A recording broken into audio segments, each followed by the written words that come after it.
Hi, this is a revisit of a patch I posted a few weeks ago.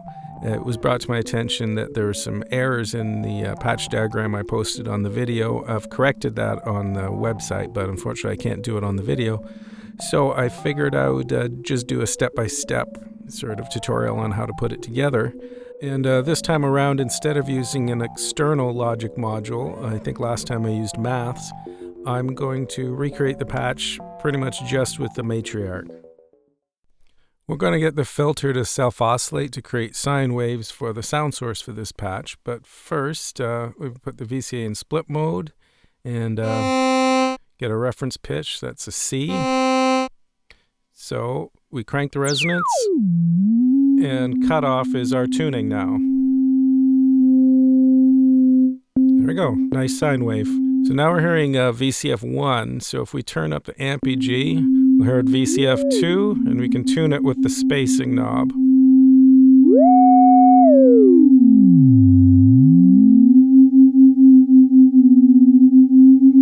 It's pretty finicky.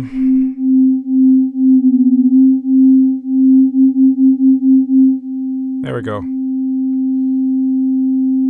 So now I'm going to adjust the envelopes to get a more percussive sound. Turn sustain down and just a bit of decay and a little bit of release. That's good. Now, as you can see, the pitch is not tracking at all. If we want it to track, we can turn up the keyboard tracking. Tracks pretty well, but for this patch, we're going to use the arpeggiator or sequencer to create the pitch CV. So first thing we're going to do is patch pitch CV out into cutoff VCF1 and start up the sequence. There we go. Perfect.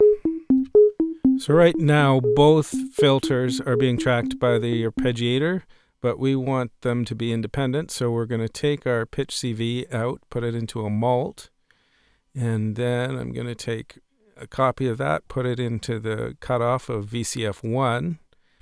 And I'm going to take another copy of the pitch CV and send it to our attenuverter, and I'm going to invert the pitch and send it to the cutoff of VCF2. So pitch won't change with the keyboard, but will, there we go, with the arpeggiator. If we turn the attenuverter, they're unison, and we can get different intervals.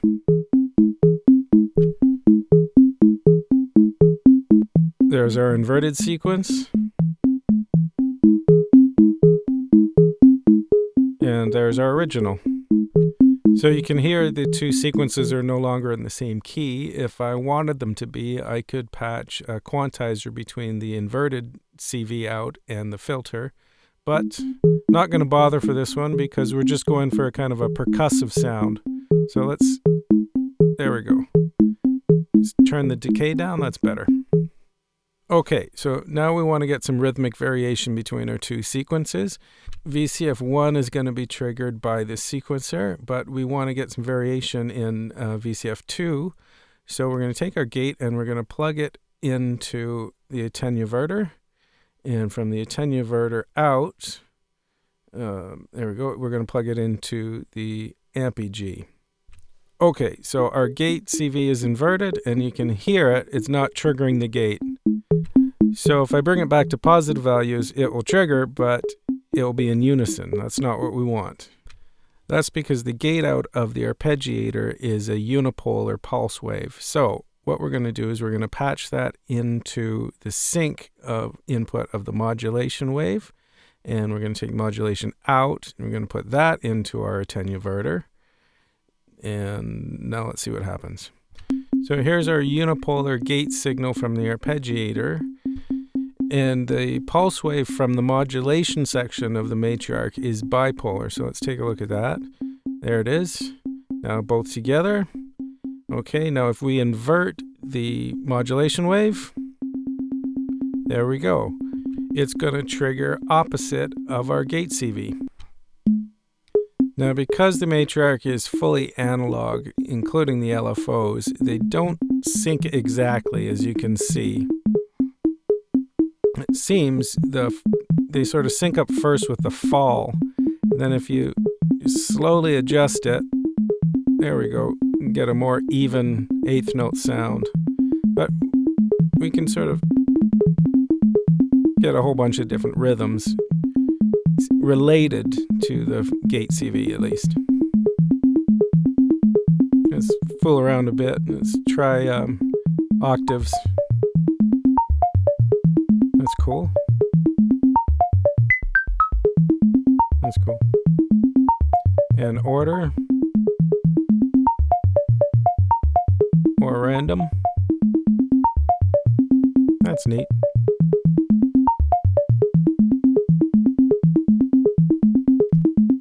Now, if we want more variation, of course, we could play or record a sequence. So let's do that.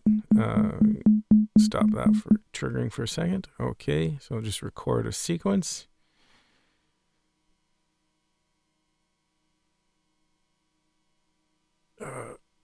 Yeah, there we go. Okay. One thing I don't like about the Matriarch sequencer is it's so easy to forget which step you're on. Wish they had little LEDs. Okay, I think that was 8. Let's play it.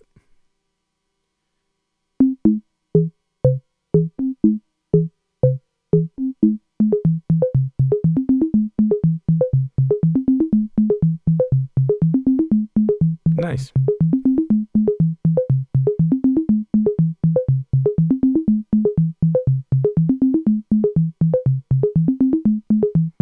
Cool. So if we want to go for the full Forbidden Planet kind of vibe, one of the other things I did was some Vca modulation. So we're going to take triangle LFO and use it to modulate Vca1.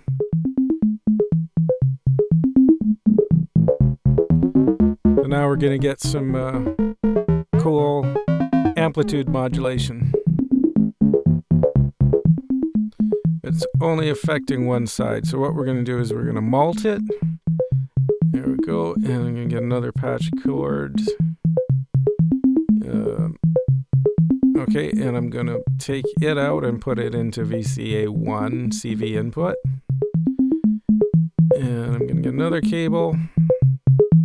Patch it into the tenuverter. There we go. And I'm going to invert it. And once I find another cable, there we go. Patch it into the other Vca input. And turn up our speed. Nice. Now if we want even more variations, get another cable.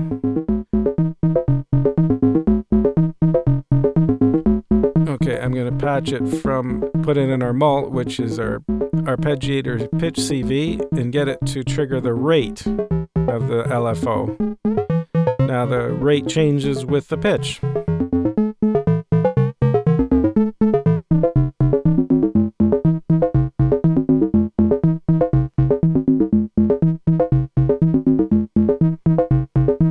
Cool.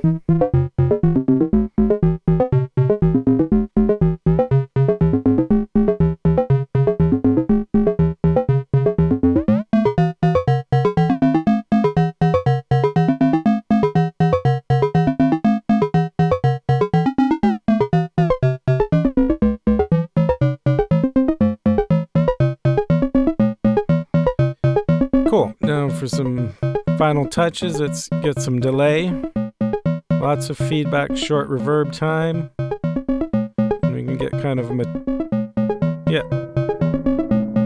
spacey metallic reverb.